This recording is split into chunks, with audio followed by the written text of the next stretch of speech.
What's up, y'all? Today is our last interview style episode for season 3 for the spring before I kind of take my maternity break this summer. And today's guest is Darren Whitehead, who is a local pastor to Nashville, really Franklin, if you're familiar with the area. And his latest book is called The Digital Fast. And I'm so happy to have him on here. We had such great feedback when we had Joey Odom from RO talking about the RO box and sort of stepping back from this constant attachment to our phone and how they facilitate that we wanted to kind of have a follow-up and have Darren come speak to us, not just from the psychological perspective or the physical perspective and act of separating from our phones, but from the spiritual perspective. He's a pastor of a big church that he planted here in Franklin many years ago. And that church last year did a 40-day collective digital fast. They've done it twice since then. And in his own words, I have not had one person come back saying, I wish I hadn't done that. Everyone comes out with more freedom, with more delight in their lives, with more capacity and more clarity. And so this is not just a spiritual conversation about how smartphones are stealing from us. He says straight up at the beginning that we need to really assess, are our phones now taking more from us than they're giving to us? And we talk all about that. And then the book itself is truly a very practical guide through 40 days, 4 10-day stints of his guidance, what has worked for their church and their family, of how to detach, discover, delight, and then determine how to engage and have mastery over our phones moving forward, and freedom in them. So this is so awesome. He's such a dear. He's also Australian, if that tempts you to turn it on even more. So he has a great accent. But I loved this. I'm so grateful to Darren to sort of anchor this season here. I feel like the recurring theme this spring has been rest and presence. And that's what we gain when we go through what he calls this digital fast and then come back into life with renewed perspective on these things that are supposed to be tools. They're not supposed to be things that master us, but things that we have mastery over, to use his word. So I know y'all will love him as much as I did. So enjoy this chat with Darren Whitehead. All right, Darren, we've been chit-chatting for a minute, but now that we're rolling and people actually get to meet you, I'm so thankful for your time and your message with your new book. We're going to talk all about it. And but first, like, one of the most intriguing things about you, of course, is you're Australian and your accent, and we all love that here. So I want to know when you came to Nashville, really, but kind of just the brief of from, I think it was Sydney, maybe, to here to Nashville. Like, what was that for y'all? So thank you, Maddie, and thank you for having me on. I moved to Franklin, Tennessee in 1998, so 26 years ago. Yeah, you're local. I met a Brentwood girl, and she is a 7th generation Tennessean. All right. And we got married in 2002. Awesome. I came to the Nashville area because I had friends who worked in the music industry who were Aussies. And I'm from a city called Adelaide, which is the capital of South Australia. And I came over to work in radio. I was going to work at a Christian radio station. And when I applied at the American Embassy in Melbourne to get a work visa, they misread my file. They made an administrative error. And they gave me the wrong kind of visa. They gave me a pastor's visa, and I'd never been a pastor, and I had no plans of being a pastor. And the only way I could stay in America is if I became a pastor. And so people say to me, how did the Lord call you into the ministry? Funny. And I say, the U.S. government called me into this. Oh my gosh, that's so good. And Maddie, out of fear of deportation, I just keep preaching every single week. I'm terrified. Oh my gosh, that is the best story that I truly did not know, but I am so glad I asked. Yes. That is hysterical. We lived in Chicago for a stint in the middle from 04 to 12. And then in 2013, we moved back to the Nashville area and we planted Church of the City, and we've been here ever since. I have 3 teenage daughters, half Australian, half Tennessean. Yeah. You know, you can only imagine that mix. You know, my girls say, "G'day, y'all." Yeah. It's a real mess. It's quite a twang. Yeah. Man, that's so awesome. What a great story. Well, y'all have been here for a while. I grew up in Franklin, so I love it. And we spoke kind of off camera about Church of the City and just how many people I know who love it and it's home for them. So we're just grateful you're here and for what you do. And since you've been in Nashville for so long and came to work in radio, I assume you're a music fan. So part of what we just like to do on the show is ask, like, if you had a walkout song for your life, like if there was a song playing behind you for right now for this season, what song do you think that would be? So I'm going to get some negative emails from my own congregation if I say this out loud. I went to Morgan Wallen last week. All right. And went to the concert. And one of my dearest friends is a songwriter in town here, and he's written most of Morgan Wallen's songs. So his name is Ashley Gawley, and so I attended the concert with him. And every song that came on, Ashley told me the story of the song, and it was amazing. It was amazing. So it's probably a Morgan Wallen song, but they're all about whiskey, which is a real problem in my line of work. Exactly. So. I'm trying to think of a Morgan Wallen song that doesn't include whiskey, and I can't think of one. It's slim pickings. Like Slim pickings. Yeah, there's not many. Honestly, that's cool. I've always thought, like, obviously we're not going to go on a rabbit trail about Morgan Wallen. I love his music. And they are it's a lot of like party stuff, but they're well written songs, man. Like I say that to the credit of your friend, like as sort of, bad boy as he is in his persona. They're great lyrically. I've always loved that about him. So props to your friend. Yeah. And he's written many of them with Morgan, and some of them he's written without Morgan. Yeah. The great irony is he's not a whiskey drinker at all. And he's written all of these songs about drinking whiskey, which is so funny. But maybe I would talk about the song where he talks about his mom and he talks about prayer. Yeah. And, I thought you should know. You thought you should know, yeah. Which is that's really a great one. A sweet song. Yeah, it's a really sweet song. Funny on that, when I did get remarried last year, my husband Connor was trying to figure out a song to dance with his mom, and he proposed that one, and I was like, I mean, it's a sweet song, but like maybe not appropriate for a mother-son dance. Like maybe we go more kind of like 70s soul. Let's not maybe do Morgan Wallen. But that's a good answer. Okay. So your book that just came out in January of this year is The Digital Fast, 40 Days to Detox Your Mind and Reclaim What Matters Most. And I'm pumped to talk to you because several weeks ago or a few months ago, we had Joey Odom from Aro on the show, and he is who introduced us. And we just had such incredible feedback to their mission and their message. And so to be able to have you to talk about your book sort of with the similar mission and purpose, especially from a pastoral perspective, I'm just pumped about. And I think everybody in my community is hungry for. So I want to hear about, what, like when this came about for you. I know you kind of did the trial run, so to speak, at Church of the City, at your church. I'm not sure when, and just kind of like, what was the catalyst for this detox and your heart for this? Yeah. So I have 3 teenage daughters, 17, 15, and 13. So I am squarely in this conversation, and I'm really connected to my girls. Like we have a very special connection, each of us.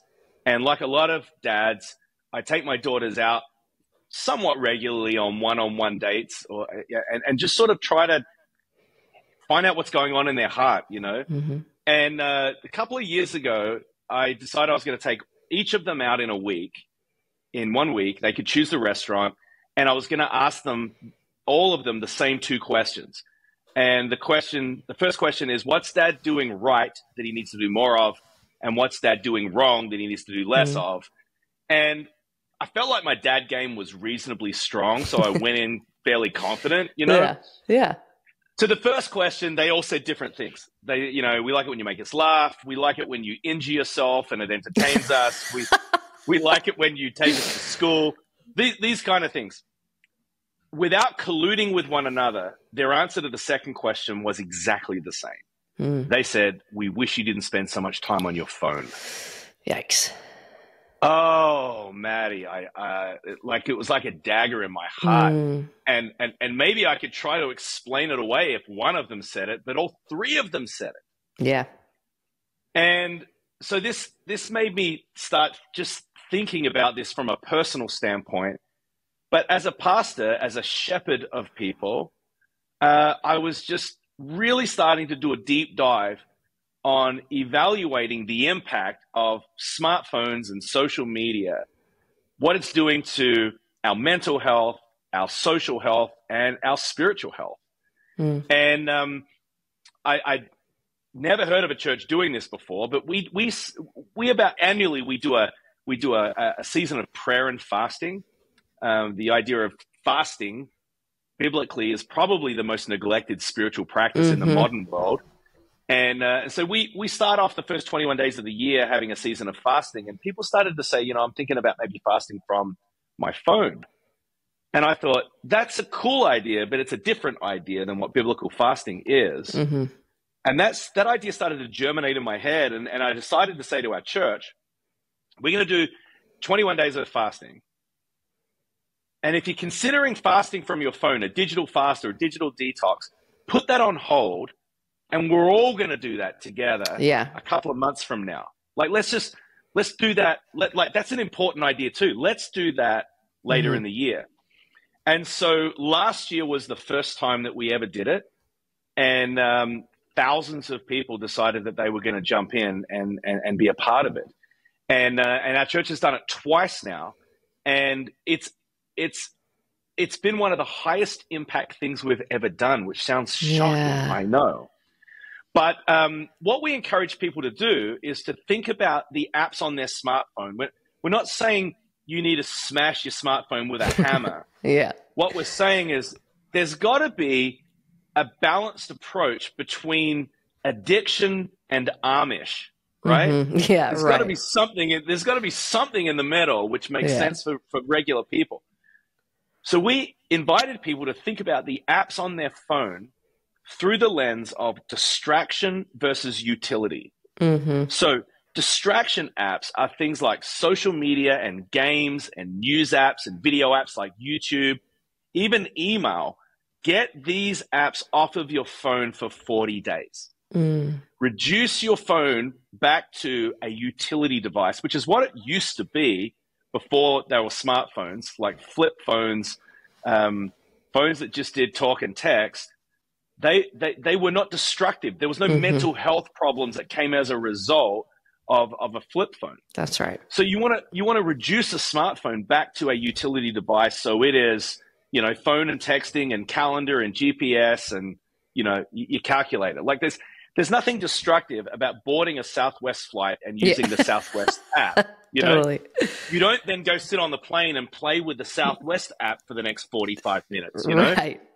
It's a utility. It's not destructive. So if you could reduce your phone back to a utility device for 40 days, what would it look like? How would you observe yourself? And so the fast is a 40-day guided experience of 4 10-day periods. The first 10-day period is to detach, and we invite people to do this. And like most habits or low-grade addictions, when you withdraw, you experience withdrawals. And so we guide people through the first 10 days of what that feels like. The second 10 days is to discover, and you discover things about yourself. You discover things about other people. You may even discover feelings that have been buried underneath doom scrolling, underneath. Because what we tend to do is when we have an unpleasant feeling, when we feel anxious, afraid, when we feel shame, when we feel sadness, the easiest way to make those unpleasant feelings go away is to grab your phone and look at something and distract yourself. So instead of processing these feelings, we numb ourselves with our devices. And so the second 10 days is really a season of discovery. The third 10 days, which is day 20 to day 30, is a season of light. And what happens is your senses get reset. Mm. It's like you begin to see, feel, taste, hear the world differently. I got to interview Dr. Jonathan Haidt recently, and he's really the leading voice on all of this in the world right now. And when I told him about this, he said the brain science behind this is that your dopamine levels reset after about 3 weeks. Oh, wow. But it takes about 3 weeks. Yeah. What we're doing right now is social media is giving us an overdose of dopamine, and then dopamine stops doing what it's supposed to do in our brains. Mm-hmm. So it takes about 3 weeks for our dopamine levels to restore back to normal. And then dopamine actually works the way that it's supposed to work. It brings joy. It brings delight. It brings pleasure.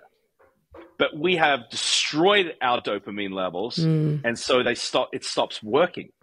Anyway, then the final 10 days is determined, and we invite people to think about, what do you want your long-term digital habits to be after these 40 days? When you start to put some of these things back on your device, we tell people that you need to Marie Kondo your digital life.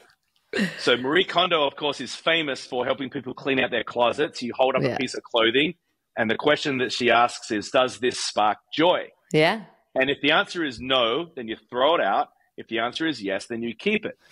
So I want to encourage people, consider if you're going to put Instagram back on your phone, does it spark joy to have Instagram or TikTok or Facebook or Twitter?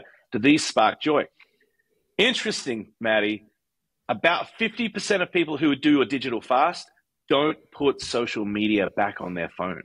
Wow. That is surprising. I know. Isn't it surprising? Yeah. And it doesn't mean that they never go on social media. It just means that they don't have it on their phone. And what that looks like is that when you pull up at the lights and you're waiting in traffic, you don't open your phone and start scrolling stories on Instagram anymore. So people have embraced this, young and old, teenagers and grandparents. And the real power of this is what social scientists call our addiction to technology, our obsession with social media or smartphones. They call it a collective action problem. And what that means is we all know that there is a detrimental impact to our mental health by using these devices. But ask a teenager that, why don't you just get off it then? They say, I can't because all my friends are on it. So the way to address collective action problems is with collective action. And you can do that in a church. Yeah. So if you call an entire church to say, all right, teenagers, parents, grandparents, men, women, we're all going to do this together. Instead of having FOMO, everyone's doing it together. I tell our church, instead of having the fear of missing out, we need to have JOMO. We need to have the joy of missing out. And we'll go on a journey together, and an entire friend group. You know, we've about 1,000 teenagers in our student ministry here at the church. And so many of them did it together. So entire small groups. That's amazing. Are doing the digital fast together. And now that we've done it twice, they were actually looking forward to it. You know, there was a question that was asked of teenagers in a survey recently, and the question was this: would you rather live in a world where social media was never invented? Oh, wow. And the majority of people said yes. Yeah. Teenagers. So I asked my daughter this once. You know, we were talking about her using her phone, and she said, Dad, it's not that I wish I never had a phone. I wish nobody had a phone. Yeah. I wish we all didn't have them. And so teenagers, they know, right? They know that this is not great for them. Yeah. You know, the iPhone was invented in 2007, and it was universally positive to begin with. There was no app store. There was no push notifications. There was no front-facing camera. There was no social media. All of these developments have seeped their way in through an overnight update while we were sleeping. Right. And in one sense, these devices have become completely different devices, completely different pieces of technology than the way that they began. Yeah. And it just seeps its way in by by a software update. Yeah. And now what is interesting is in society, you see this collectively. People are sincerely asking the question, I wonder if this smartphone is taking from me more than it's giving. Yeah. And more people are asking that question. Yeah, that's actually, I think, in the introduction of your book, that's what I was going to say, is that the whole shift from, you mentioned 2007. I was thinking, because I'm graduated high school in 2008. So I'm in an interesting in between of, I never grew up with smartphones and technology. Like, I had a flip phone most of the way through college, but I remember when that happened. But yet my baby sister, who's 7 years younger than me, is sort of on the front end of growing up with that technology. So it's like, to be kind of have experienced both those worlds, it's exactly what you just mentioned. It went from utility to distraction at some point, and distraction to detriment, to be honest. I mean, at least statistics show that. And so what is so, I think, inviting and important about the way that you've structured this and the way that y'all have had such success with it at Church of the City is, exactly how you started out. It's like, we're not vilifying this tool. We're not asking you to, like you said, crush it with a hammer and go back to a flip phone. We're just asking you to learn how to manage it in a way that is no longer distracting and destructive. And to me, that sort of comes back to the framework of fast, right? I mean, the point of fasting, correct me if I'm wrong, is not because food is bad. Correct. That's not the biblical goal. And the goal is not to abstain from it long term. That obviously is not possible. Right. So with that in mind, just like as a pastor, with the biblical idea of fast, when we apply this to the digital realm, and then we come back into that last phase that you call determine, like what are some of your digital best practices you write about that can help people sort of create this new rhythm and habit? I feel like all I could think about in that section was like the don't put old wine in new wineskins kind of thing. Like, don't commit to this for 40 days and then blow it up again, Sure. Maddie, that is an excellent question. Fasting, the biblical idea of fasting is not just about withdrawing from something. It is also about embracing something. So fasting is putting something down, but it's picking something else up. So when it comes to digital fasting, it is lowering distraction and increasing devotion. And so it's taking the time that you would ordinarily numb out yourself, right? And say, I am going to deliberately seek the Lord with spiritual practices. I would practice listening to the Holy Spirit. I'm going to practice being in the Scripture. I want to practice meditating on God's Word. I want to practice prayer. And so the 40 days provides this space where you can actually be turning up the voice of God in your life as you turn down the voice of distraction or the noise of distraction. So when it comes to best practices, and this has been so fun, this has been a huge learning curve for me because I kind of thought when I first got into this, I sort of thought people could be like, why are you talking to your church about your smartphone, man? Like, stay in your lane, bro. Like teach the Bible, So I kind of thought people could think this is super weird, but I was seeing the impact of these devices on people, on their spiritual lives, And so I really wanted to start to navigate and embrace this. And there really is a body of work that is starting to emerge of best practices. So one of the best practices, that the entry-level best practice is don't have your phone by your bed when you sleep, right? Yeah. And everyone says the same thing who does that. They say, well, like I use it as my alarm clock. And I know this is a very, very difficult problem to solve. But buy an alarm clock. Yeah, they still make those. They still make those, right? Or, alternatively, put your phone out of reach. And so, like if it goes off, then, using it as an alarm clock, you have to get out of bed to get it. But you're not, what people generally do, like an overwhelming number of people do this, is that their phone is the last thing they look at before they roll over and go to sleep. And it's the first thing that they grab in the morning. Yeah.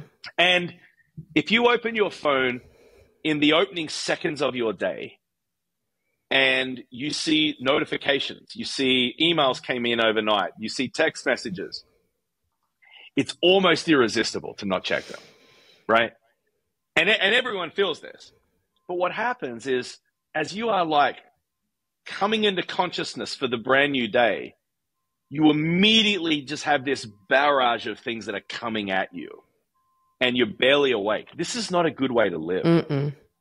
And it requires restraint, and restraint is best lived out when you limit your accessibility to these things, right? Mm-hmm.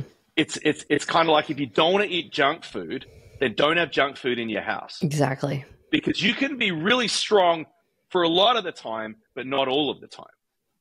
And so if you get some of these apps off of your phone, it completely shuts down the accessibility of some of these poor habits that you continue to have. So not having your phone by your bed is a great best practice. And a lot of people adopt that. A lot of people, as I mentioned earlier, don't put social media back on their phone, and or they don't put all of it back on their phone. They're like some are more destructive than others. Researchers now found that Instagram is the most destructive app for teenage girls. The research is even more specific than this. Teenage girls who are going through puberty with access to social media is very, very dangerous. Mm-hmm. I had the opportunity to be interviewed by Dr. Ben Carson recently on his podcast talking about this, and he's a brain surgeon, as you know, And, he's talking about the fact that the human brain has two main seasons of high development. The first is in utero, as you would guess, when a baby is being formed in the womb. The second is puberty. Puberty is this massive rewiring of the brain. And there's so much brain activity that is going on during that season. And if particularly girls, it's girls and boys, but particularly girls, if they have all of the superficiality of Instagram, sociologists now have a new OCD. It's obsessive comparison disorder. Oh, wow. And the research is now so refined and specific that they have found that the impact on girls going through puberty with social media is highly destructive. So there are all of these best practices that are coming out.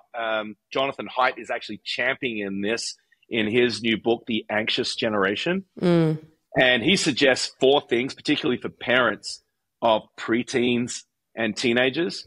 And the 4 things are no smartphones before high school. So if you want to give your kid a phone, give them a flip phone.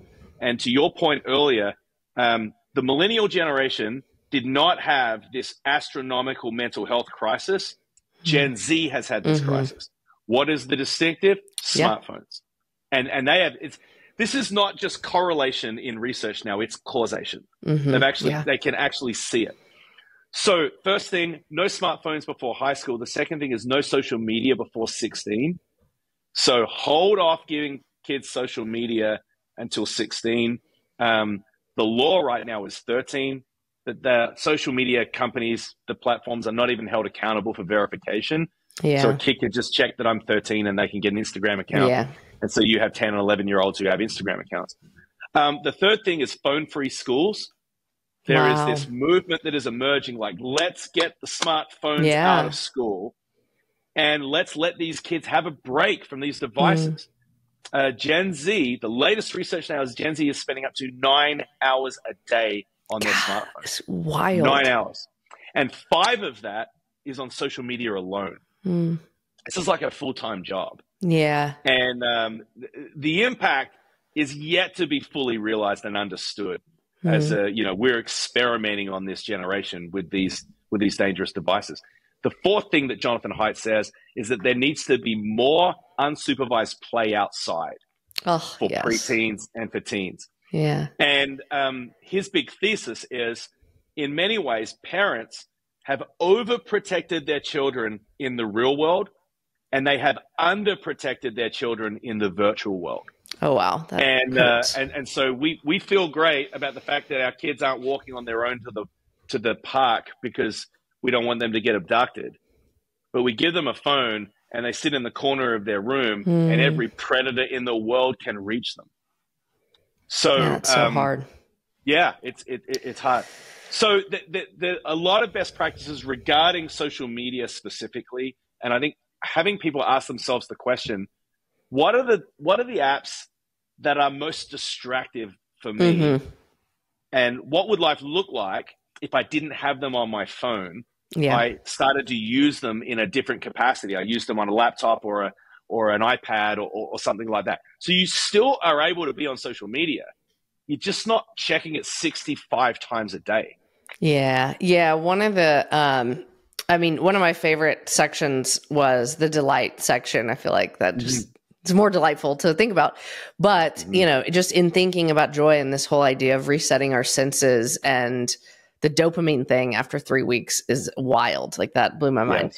Yes. But I think that has to be part of what this experience gives back to us, right? Is that sense of delight and joy, like you were talking about. And so you talk about, even for us, for adults, like the delight in creation. Like I just hear you talk about kids needing to be outdoors, and I'm thinking like how applicable that is for us. And that was such a huge part of my healing journey of grief, in a way that I now try to shepherd people who, if in whatever they're going through, feel really discouraged or unwilling to come back to, say, like traditional spiritual places. Like I felt very wary of prayer because I was like, I prayed all these prayers and the answer was no, and it was difficult to worship and all these things. That there is a true delight and sort of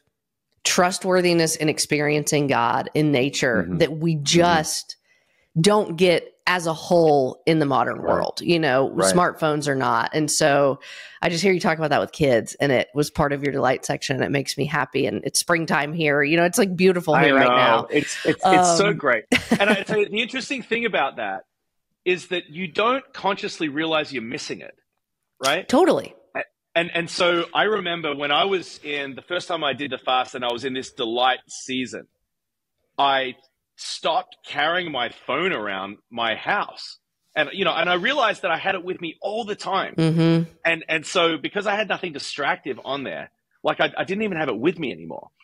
And my 13-year-old daughter, she said, I'm going to jump on the trampoline, and can you come watch me, Dad? And I said, yes, I can. And I went outside, I was barefoot, and I had all of these, like, I was consciously aware of all of this stuff. I could feel the grass on my feet. I could smell the air. I looked, and it was almost sunset, and there was a cool breeze. And then my daughter was bouncing on the trampoline and squealing and giggling. And I felt so present. And I had this conscious thought, this is a better life. Yeah. This is a better life. This is better than numbing my brain on just trivial trash. All of the parents who've had kids that have grown up and left the home, they all say the same thing, like treasure these days because they're fleeting. And I think, how much time have I squandered just looking at triviality at the expense of something that is so sacred? Being with my children and being present with my children and just drinking deeply of their presence and being in their presence, being with them. It's a better life. It really is delightful. Yeah, that's so good. Getting back the things we didn't know we're missing. I think that's one of the big major fruits of this, is what it seems like. And I wonder, like, there was a few entries for people who haven't read the book yet, go ahead and order it. But each of the 10-day segments, the 4 10-day segments, are written as daily devotions to really coach you and pour into you through this process. And one of them is on real rest. And so I wondered for you, rest is for some reason a topic that's been very front of mind on this season, the spring of the podcast. So I wonder, like, did you feel more rested, or did you have people in your church feel less exhausted? Was that something that came out of this? 100%. That's amazing. Sleep is better. Sleep is better because if you are not firing up all of your, the chemicals in your brain that basically are telling you it's sunrise when it's actually sunset, you sleep better, right? Mm-hmm. But you across the board, the lie that these devices give us, and this is beyond the devices, this is busyness in general. It's multitasking. It is getting more done, getting more accomplished, all of that kind of stuff. It leaves us feeling mentally exhausted at the end of every day.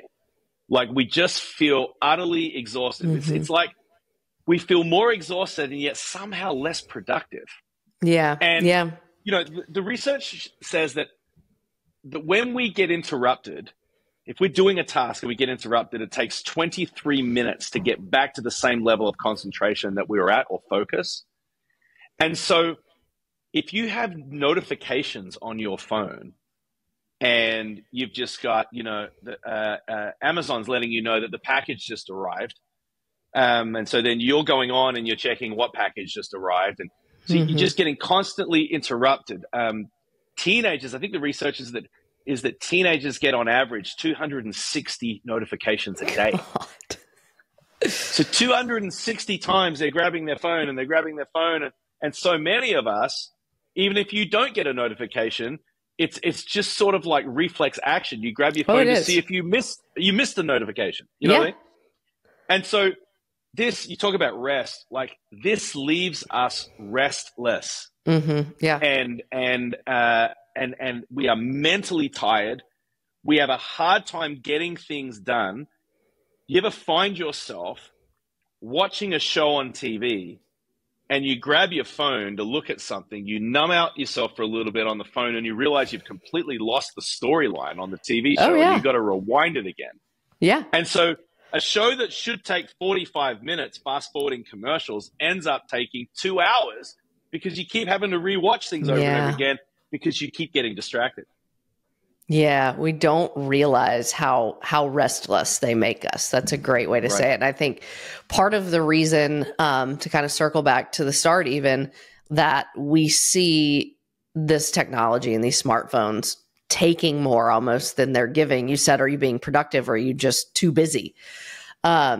Is a concept that I've heard you speak about and you write about in the book, is that these smartphones, knowingly or unknowingly, make us operate as if we are God, or they tempt us to operate or act like we're God. Can you explain what you mean by that? Because I think it's a thought that had never crossed my mind, but the way you lay it out makes tremendous sense and really was a gut check to like, okay, how am I using this device and how am I letting this device, affect me unknowingly? Yes. So this goes all the way back to the Garden of Eden. And this is where the serpent is tempting Eve to be like God. It's the tree of knowledge and you will be like God. And so what is God like? Well, the 3 attributes of God, the big omnis, which ultimately mean that God is all-knowing, he is all-powerful, and he is all-present. These are the 3 big theological attributes of God. It's fascinating that a smartphone will simulate those 3 attributes of God. We are now all-knowing. We can Google anything, and we can immediately find out what something is. I mean, Google is so powerful. Now with ChatGPT, I mean, it's terrifying, right? With artificial intelligence. But if a song comes on the radio, no longer are you kind of going, now, who is that? Who is that? Who is that? And you're talking about it, you just Shazam it or you Google it. It's like, oh, it's Alan Jackson, whatever. you are able to find out everything. You see an actor on a TV show and you're like, who is that guy? Who is that guy? And you just Google it. You just look it up. We are all knowing. Not only that, but we are all knowing about what is happening in other cities and other countries and other places. And our brains are cluttered with so much knowledge. You know, the way we were intended, the way we were designed, is that we would know about our family, we would maybe know about our village, right? The people that we live among. And so-and-so's getting married, so-and-so's sick right now, someone hurt their leg. You have this measured corpus of knowledge. But now with smartphones is that we have this unlimited access to information and knowledge. And how's it working out for you? Yeah. It's exhausting to try to be God when you're not God, right? God has the capacity to be all-knowing, and we don't. Yep. And so when you know about war and you know about stories that happened in Great Britain, and when you're cluttering your mind, we have these shallow segments of thousands or millions of pieces of information, and they cause us to be superficial and shallow people with tons of information. We live shallow lives because we're not God. Yeah. We're just trying to be like God, right? So that's all knowing. These devices give us the capacity to be all powerful. We can control appliances in our homes with our smartphones. We can unlock garage doors, and we can, we have this capacity to be powerful. Even with social media, we have the capacity to get a message out to hundreds or thousands or even millions of people if something goes viral, all from just this little device. It's so powerful to get a message out like that. And then this device gives us the ability to be all present. My family, so many of my members of my family live in Australia. I can take a photograph of my daughter, send it to them, and they will have it instantly. Yeah. And location, presence has never been more irrelevant than any other time. Even right now, we're using technology where we're talking to one another and we are not in the same space, but we're talking to one another as though we are. So what happens is if we try to be God in being all knowing and all present and all powerful, it's exhausting because we are limited creatures. We're not unlimited creatures. Only God is unlimited. And when you try to be God and you're not God, it doesn't work out very well for you. Yeah. And I hear you talk about all these things, and I can imagine people's rebuttal of like, but those things are helpful. Like, those are good technologies. And nothing that you mentioned isn't helpful in a good technology. And we're not saying that we shouldn't utilize them. I'll confess right now, I turned my alarm off from my phone this morning because I didn't want to walk 4 feet. Like, I did that. But it will exhaust us. I think that's the point. It's that when we are consumed by it and it is our means to connect and do everything, we will end up depleted because exactly what you said, we're made for limits and we're made for presence. And when we try to live outside those limits and presence, we can't function. That's not how we're designed. And that's right. And these devices began where we were masters of these devices. But somewhere along the line in the last 17 years since 2007, they started to master us. That's so scary. And so then we then are subservient to our devices. And you ask people, do you feel great about your digital consumption? Almost everyone will say no. So we're talking about these things as though they have mastery over us.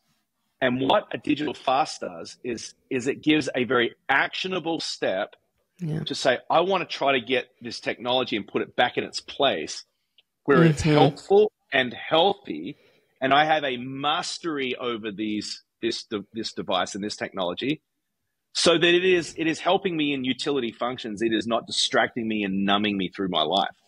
Yeah, that's so good. And that truly is what the book is a resource and a guide through that. So it's obviously been a huge success with you, with your church. I doubt you've had anybody come back and say, man, I hate that I did that. That's just not the reaction we have. It's so funny. So 100% of people that have done this, Maddie, 100% are glad they did. Yeah. I have not heard one person say, I just kind of wish I'd spent more time doom scrolling cat videos on Instagram. Like, no one says that. Everyone's glad they did it. Yeah. I think the biggest thing that I hear and I witness is just the consequence here is freedom. It's what you said. It's freedom from being mastered or controlled or addicted to this thing. And coming back to living, the way that God really intends us to. And so that to me is enough of a pitch to give it a shot. I wonder kind of the last thing, just practically, would you encourage people to do this as a group? Obviously, it may not be something their church is doing, but you've seen a lot more success than somebody just picking it up and trying to do it on their own. 100%. And Maddie, I didn't realize that was going to be the silver bullet when we first did it. I didn't know that. As time went on, I realized if you ask people, have you ever done a digital detox? Almost everyone will say, no, but I need to. Mm-hmm. But people don't get around to it. It's kind of like, I don't want to be left out. I don't want to miss out on realizing it's someone's birthday. I don't want to miss out on knowing what someone had for dinner last night. So people don't get off, right? They don't get off of their devices. They don't do this. But if you do it as a group, I have teenage daughters, and their friends talk to me about doing this and how much they enjoy doing this. And you know what's funny? This is just with teenagers. But particularly if you start to get a large group of teenagers, boys and girls doing this, they start policing one another. Like they start being really judgy and shaming other people. Like they see someone checking Instagram during a digital fast. They're like, bro, what are you doing? That's good. And it's so fun. Yeah. But that is the silver bullet. It is doing it with other people. And the first 10 days are a little bit, with you experience some withdrawal. But if you're doing it with other people, you got like a text thread and, you kind of, you're gamifying it. You're laughing about it. Exactly. You're talking about it with other people, and you're kind of like, this is a really good thing for me to do. So doing it with other people, a family doing it together. I mean, the truth is, adults don't know how to regulate their consumption of digital media. So how do we think a 14-year-old is going to, Yeah. But when parents and kids all do this together, it becomes the grand equalizer. There's no punitive action here. It is everyone is doing this together. Everyone is trying to reset their digital world. They want to come up for air. They want to take a break. And when you do it together, it is really the greatest way to experience this. Yeah, there is delight and freedom in all of it. And I'm just so thankful to you for your hearing that call from your church and doing this and outlining it. And when I tell people you really can't tee it up better for their community, you can't tee it up better for their community. So I'm really, really hopeful people will hear this and get their group together and go order digital fast and sort of get their plans in order. And I appreciate you referencing is Jonathan Haidt, right? That you were talking about for parents out there, because truly I can't imagine how daunting that is at this point. I'm one of 3 girls, like I said, and we were right in that transition of smart technology and not. And even at my age with our friends, they have little kids, it's already a thing that we worry about, and so to have that resource and that guidance is huge. So I'm just so thankful. What's really helpful for parents of preteens is that the parents that are my age have made the mistakes for them. And what I mean is there was not a body of research that was conclusive until about the year 2020. So there was years and years and years, the early 2000s, the teens, there were all of these years where we just didn't know whether these devices were having a detrimental impact or not. But now there is. And so when my girls got old enough to be able to do a sleepover or play school sports or whatever, I did what most parents my age did. I found an old iPhone in a junk drawer in the kitchen, and I powered it up and I gave it to my kid. And I just thought that was a harmless thing to do. But you see, if you've got the average age, by the way, in America of a kid getting a smartphone is 11, which is very, very problematic. Yeah. But there is like this emerging body of research and best practices for parents now where they can hold off giving their child a smartphone until high school. And they are going to avoid so many of the pitfalls and the mistakes that those of us have gone ahead of time. And you see, you don't even need everyone to do it. You only need a portion of the parents to do this. And when your child says, I'm the only one that doesn't have an iPhone, you're going to be like, that's not true.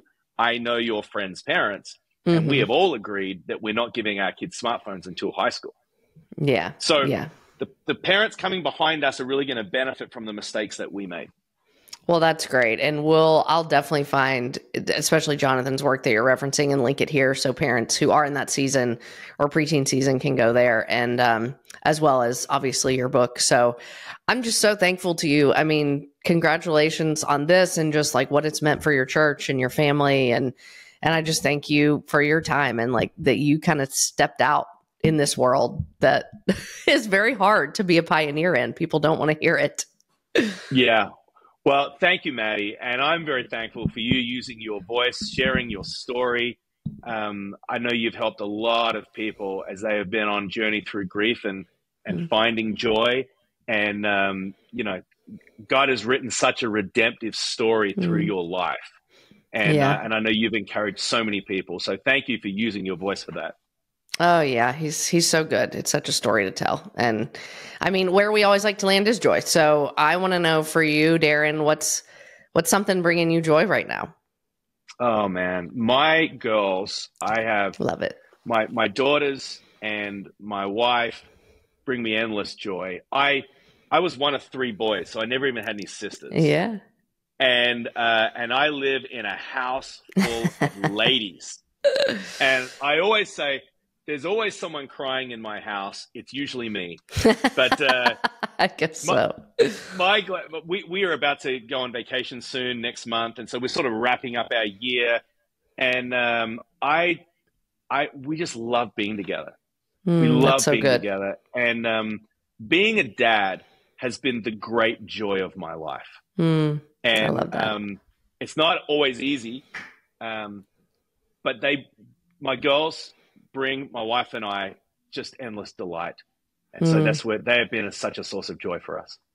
That's so good. I'm so happy to hear that. Like I said, I'm one of 3 girls, and my dad could empathize with you in a big way. So he always said like he couldn't wait for there to be some men to bring to the table. He actually just took my husband, my brother-in-law, and then my little sister's boyfriend all on a fishing trip and like didn't invite us. And I was like, you know what? You've been waiting 30 years for this. Like, that's fine. My feelings are not hurt. Finally. Yes. Yes. Oh, man. Well, Darren, thank you so much. Y'all go check out the Digital Fast. Start talking to people in your community, in your world, to see who is equally as hungry for this as you. No pun intended on the fast. But it's a great resource. And I'm so thankful for you and your voice and just spending some time with us. Thank you so much, Maddie.